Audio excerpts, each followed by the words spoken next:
That falls apart in the event that the Federal Reserve significantly cuts the interest rate on the currency. If the Federal Reserve significantly lowers interest rates, it will send a message to savers and investors throughout the world that the American people do not value the value of the dollar. Afterwards, we will proceed with the race. Definitely, unquestionably, positively. Also, I believe we're in for a bull market that will last for a while, if not forever. My 50 years of experience have led me to the conclusion that precious metals are a good investment. I should qualify it by saying that the current market is focused on precious metals rather than broader resources. Investors worried about the depreciation of their fiat-denominated savings products tend to put their money into precious metals. Without a shadow of a doubt, the world's leading savings product, the US dollar 10-year Treasury, is facing very serious challenges. In my humble opinion, the buying power of $1 drops by 75% over the course of a decade. I should clarify that I am not referring to the relative worth here. I am not referring about the value of the dollar in relation to the euro or the pound. The absolute value of the dollar will probably fall by 75% over the next decade due to the national debt and deficits in the United States. I'm stating that. Yeah, that did happen to me in the 1970s previously, Kai. Between 1970 and 1980, the value of $1 decreased by 75%. Gold's price increased 30-fold in that same decade, and it is not a coincidence. I am not implying that the price of gold will increase 30-fold from this point forward. By 2025, it will have increased 12-fold from 2000 levels. However, I do believe, though not with absolute certainty, that the nominal price of gold rises to an extent that mirrors the depreciation of the US dollar. The nominal price of gold may easily triple or double in the next decade if that mathematical symmetry remains. At the same time, the price of gold has risen significantly from 2022 to 2025. The price of gold began to rise faster than its production cost beginning in 2024. That is why the top gold miners have witnessed free cash flows that are not just increasing, but exploding. Now that you've seen the rise in free cash flow and the story of gold's market appreciation, you can see that we're in a real gold bull market. It's behaving similarly to previous markets. Gold was at the head of the market. It shifted later on as the margins started to widen. When I say leadership, I mean it as a transition from a position of weakness to one of unparalleled strength. From the top down, it's dripping quickly, even to the lower echelons. It should be mentioned that the values for the top 15% of gold miners and explorers, based on their net present value at the current gold price, are reasonable. The CEO of Agnico Eagle, Ammar Al-Jundi, was my interviewee at the Boca Raton conference. Despite the fact that Agnico Eagle's price has doubled over the past 18 months, we argued that the company is actually cheaper now after doubling than it was 18 months ago, when the price was half as high, when comparing the net present value of the cash margins it delivers at $3,400 gold to $2,200 gold. A crucial realization that people must have is that value is relative. Keep in mind my prior warning that 80% to 85% of the stocks are worthless. Therefore, there's no need in pricing them, even as you keep in mind that valuation is relative. The robustness of the best-in-class junior mining financings surprises me. Over the past 18 months, I've become somewhat of a celebrity investor. I would propose that someone like me should be treated nicely because issuers have informed me that my roster status alone has promotional worth. Whether it's good times or terrible, I've written checks. This is not meant to be an advertisement for Rick Rule. Rather, I would like to draw attention to the fact that during the past 18 months, I have been cut from most of the large-scale financings that I had hoped to be a part of. While the sector as a whole complains about a lack of capital, top-tier businesses are far from struggling financially.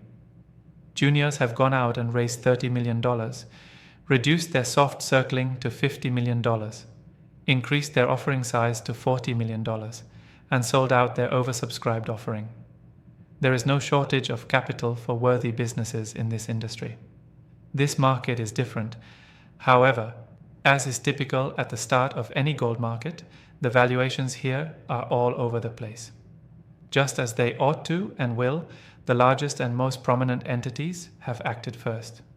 During a bull market, disparities in company valuations between the biggest, best, and most liquid companies become more apparent. I, along with other value arbitrageurs, will start allocating further down the space in search of absolute or relative bargains if large companies with huge market caps do not crush the smaller ones. The cost of capital provides a long-term edge over competitors.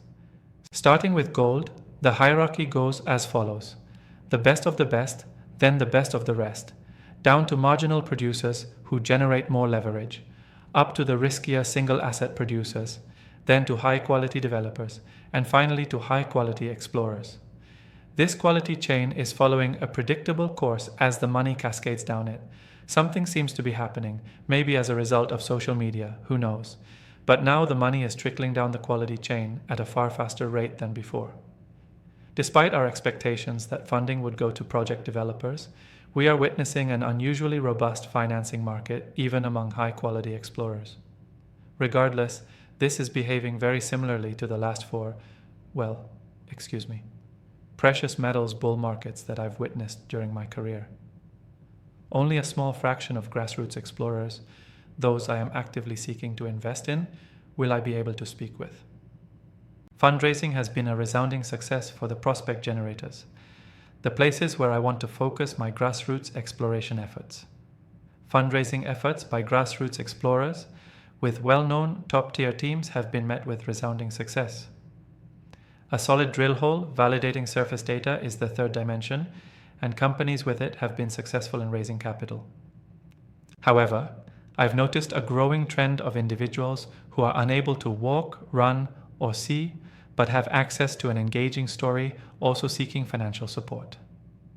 As an example, the US government has chosen to subsidize mining rather than oppose it, and there is a lot of optimism regarding the potential return of exploration and production to the US as a result of the changed regulatory climate. Here we have your standard international con artist peddling fiction rather than facts.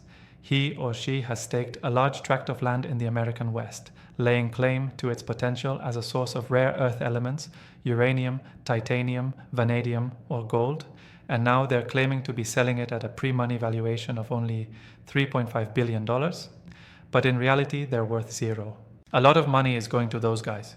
Actually, that's not too difficult. When you consider that there are likely 500 mining or mineral exploration businesses worldwide, it becomes clear that I am unable to keep up with them all. Going somewhere I'm not isn't hard at all. Here is my preferred strategy for juniors. My preferred junior strategy, and I know most of your subscribers won't be brave enough to follow it, is to identify a seasoned team in an unpopular commodity with solid evidence that they aim for Tier 1, with a target of at least $10 billion and preferably $20 billion in C2 recoverable reserves and resources at today's commodity price. Both the product and the space are likely to be out of favor when that occurs. When I see all of those things in one package, I can't resist. It's even better when the package is in such disfavor that the market valuation is under $100 million. That means I have a good chance of enjoying a 20-bagger in 5 or 6 years. That is just too good for me to pass up. To my relief, the vast majority of your subscribers are capable of and will actively choose to ignore this. They aren't patient enough to wait 5 or 6 years for payment. All they want is a sensational tale with momentum. Finding something with the kind of warts I like is the simplest way to go ahead of me. Mundane, unpopular nation, unpopular product. Having said that, I'm not sure you can outguess me on this one, but I think it's safe to say that you can keep buying gold optionality stories for the time being, especially those about inefficient producers that stand to gain from the current gold price. When it comes to mid-cap copper companies, I believe you can achieve the same results. I'll tell you why right now. Building new production capacity, what is now a $1 billion gold mine becomes a $2.5 billion gold mine if the purchase power of the US currency decreases by 75% over the next decade, as I expect. The value of today's assets will increase in price if they are replaced. At the same time, if you try to forecast the future price of gold by investing in a development or advanced exploration project that pays off in 4 years, you'll miss out on 4 years' worth of net present value at growing margins.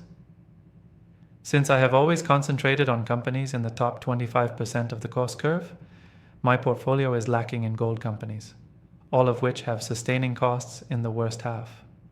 Finding companies that are significantly undervalued at a gold price of $3,200 and are already producing, like OceanaGold for instance, and will generate free cash margins of 14 or 15%, requires analytical work, but the payoff is worth it because these companies have decent balance sheets and are producing. That's the sector of the market where I do not participate.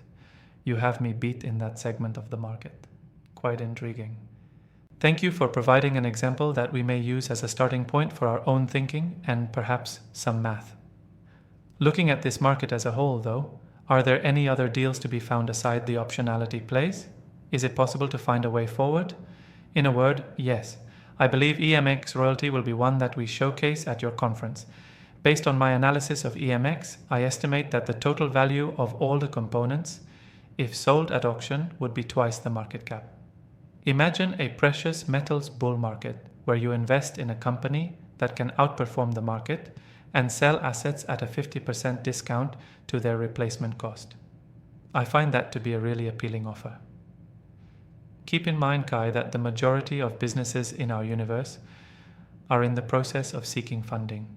For your money, they are selling their shares. It seems like they value your money more than their shares. On the other hand, EMX Royalties is stockpiling shares thanks to its robust free cash flow. That is to say, they value their shares higher than your investment. Which would you rather invest in? A company whose leaders believe your money is more valuable than theirs, or one whose leaders believe the opposite? This requires no special expertise. Altios is another firm I'd recommend. They have an excellent staff and a solid asset allocation strategy, and they've decided that buying back shares rather than issuing new ones is the greatest approach to increase the value of each share. Shareholder returns via buybacks or dividends are, quote, outward manifestations of inward grace, according to my buddy Doug Casey. That quote is now something I really value. I would suggest that the anti-US dollar trade is quite crowded in the very near future. Dollar is probably oversold, in my opinion. A dead person's EKG is the best way to describe the volatility index, or VIX. The market is relatively calm. The US dollar is the only asset class that appears to be causing concern in an otherwise fearless market. You may argue that the US dollar bear case is overbought in the very near future, in my opinion. If the Federal Reserve significantly cuts the interest rate on the US dollar, that falls apart. To savers and investors around the globe, the Federal Reserve's serious manipulation of the interest rate would send a message that American society does not value the value of the currency. Afterwards, we will proceed with the race. However, without it, there is an excess of participants in the US dollar trade. There is also the very real possibility of a coordinated worldwide recession or economic downturn, which is the second risk we face in the larger resource market. Declining supplies are possible. In addition, many industrial commodities will see their supply decrease during the next 5 years. If demand drops, but prices don't rise, then supplies can fall as well. For instance, we observe a deficiency in seaborne natural gas, regardless of the Russian supply restriction, or the fact that domestic natural gas in the US has not increased significantly following a significant increase.